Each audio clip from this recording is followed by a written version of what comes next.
스토킹 처벌 엄중해졌기에 최근 사회적인 문제로 떠오른 스토킹 범죄는 단순한 미행이나 괴롭힘에 그치지 않고 지속적으로 상대방에게 불안과 고통을 주며 폭행이나 성범죄, 살인으로까지 이어지는 경향을 보이면서 그 심각성에 대한 사회적 인식이 높아지게 되었다고 하였습니다.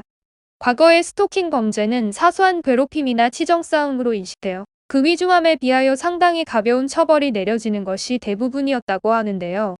때문에 심각한 피해를 당하고 있음에도 제대로 처벌이 이루어지지 않는다는 현실적인 문제에 의해 피해자 스스로가 신고를 포기하는 사례도 상당하였습니다. 방치된 문제가 현재에 이르러 점점 커지면서 스토킹 범죄가 살인 등 강력 범죄로 귀결되는 사례가 증가했다고 하는데요. 그로 인해 스토킹 처벌에 대한 본격적인 논의가 최근에 시작되면서 스토킹 범죄 형량을 현저히 높이는 법률 개정이 이루어지게 되었다고 하였습니다. 스토킹이 심각한 범죄로 확대되는 경향성을 가지고 있음이 드러나면서 피해자 보호와 전 사회적인 강력 범죄 근절을 위해 예방적 차원에서 스토킹 범죄의 형량을 대폭 증량시키는 결정이 내려지게 된 것이라 하였는데요. 지난 2021년 피해자를 보호하는 스토킹 처벌법 제정안이 국회를 통과하면서 본격적으로 스토킹 범죄에 대하여 강력한 처벌을 내리는 것이 가능해지게 되었습니다. 개정된 법률을 살펴보면 최근에 나타난 스토킹 범죄의 양상을 반영하여 현실에서의 스토킹과 정보통신망상의 스토킹 범죄 모두를 규정하고 형량을 명시하고 있다고 하였습니다. 공통적으로 지속적, 반복적으로 피해자에게 불안감이나 두려움을 주는 행위를 저지르는 경우 스토킹 처벌이 가능하다고 하였는데요. 직접적으로 해를 끼치지 않더라도 따라다니거나 멀리서 지켜보는 행위, 연락 또는 접촉을 시도하는 행위가 지속적, 반복적으로 이루어졌다면 스토킹 혐의로 처벌을 부과할 수 있다고 하였죠. 이 혐의가 인정되는 경우 3년 이하의 징역형이나 3천만 원 이하의 벌금형이 선고될 수 있다고 하였습니다. 과거 경범죄로 취급되어 10만 원 정도의 벌금만 내면 종결되는 사안이었던 것에 비하여 매우 엄중한 처벌이 내려지게 되었다고 하는데요. 이에 더불어 상대방에게 해를 입힐 수 있는 흉기 등의 위험한 물건을 소지한 채로 스토킹 범죄를 저질렀다면 더욱 죄질은 무거워지게 된다고 하였습니다.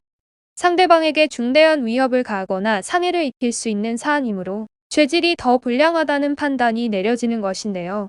이 경우 5년 이하의 징역형이나 5천만 원 이하의 벌금형이 선고되어 엄격하게 다스려진다고 하였습니다. 기존의 같은 범죄를 반복한 상습범의 경우 가중처벌이 이루어질 수 있다고 하였는데요. 정보통신망을 이용한 스토킹 행위에 대한 처벌 조항도 신설되었다고 하는데요.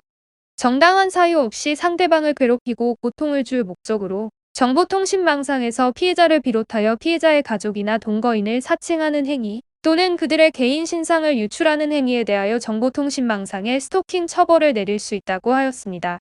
또한 제3자인 타인에게 해당 개인 신상을 유출하거나 그로 인한 도용 피해가 일어나는 경우에도 스토킹 행위로 간주하여 처벌이 가능하게 되었는데요. 흔히 지인 능욕으로 불리는 범죄의 경우에도 정보통신망에서의 사칭 행위, 사이버 스토킹으로 보아 처벌을 내릴 수 있다고 하였습니다.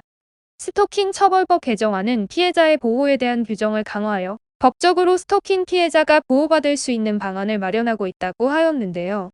해당 범죄가 지속적, 반복적으로 이루어지지 않았다고 하더라도 그러한 우려가 있어 피해자가 신고할 경우 즉시 경찰이 출동하여 저지할 수 있으며 법원이 필요하다고 인정하면 100m 이내 접근금지 명령 등의 잠정 조치가 이루어질 수 있도록 규정하고 있습니다. 또한 이러한 스토킹 피해의 보호 대상 역시 피해자 본인을 포함하여 피해자의 가족이나 동거인으로 확대되었다고 하는데요. 가해자가 피해자의 가족 또는 동거인을 노려 협박하거나 상해를 입히는 등 피해를 입히는 경우가 빈번하여 이를 방지하기 위해 새롭게 개정되었습니다. 접근 금지와 잠정 조치 기간 또한 늘어나게 되었다고 하는데요. 기존의 피해자 보호 조치의 경우 접근 금지 및 잠정 조치 기간이 기본 2개월, 추가적으로 2회 연장이 가능하여 최대로 이용하는 경우 6개월까지 길어질 수 있었습니다. 개정된 법안에서는 기본적으로 3개월의 보호 조치가 이루어지며 2회 연장이 가능하여 길게는 9개월까지 보호 조치를 받을 수 있도록 개정되었습니다. 또한 기존의 스토킹 범죄는 반의사불벌죄에 해당한다고 하였는데요. 반의사불벌죄란 피해자가 처벌을 원하지 않을 시 기소가 불가능하여 처벌이 이루어지지 않는 범죄를 말한다고 하였습니다. 따라서 범죄자 측에서 합의금을 제시하여 합의가 이루어지는 경우 스토킹범은 형사재판을 피하고 아무런 스토킹 처벌을 받지 않을 수 있었다고 하는데요. 하지만 이후에도 반복적으로 스토킹 범죄를 저질러 중대한 범죄 사안으로 범행이 확대되거나 보복 범죄를 저지르는 양상이 나타나면서 문제가 되었다고 하였습니다. 그로 인해 반의사 불벌죄 항목이 폐지되고 합의가 이루어지더라도 범죄자 처벌이 가능하도록 법률이 바뀌게 되었다고 하였죠. 따라서 스토킹 범죄를 당하게 되었다면 적극적인 법적 대응을 통해 사안을 해결하는 것이 바람직하다고 하였는데요. 간혹 상대방이 피해자의 관심을 사기 위해 스토킹을 저지른다고 생각해 무대응으로 일관하는 경우가 있다고 하였습니다.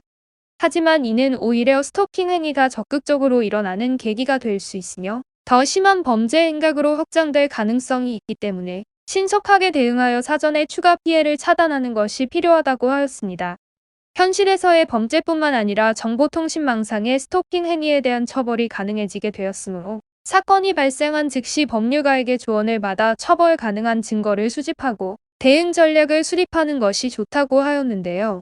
다수의 경력과 법리적 해석 능력이 뛰어난 법조인의 도움을 받아 스토킹 피해로부터 벗어나시기 바랍니다.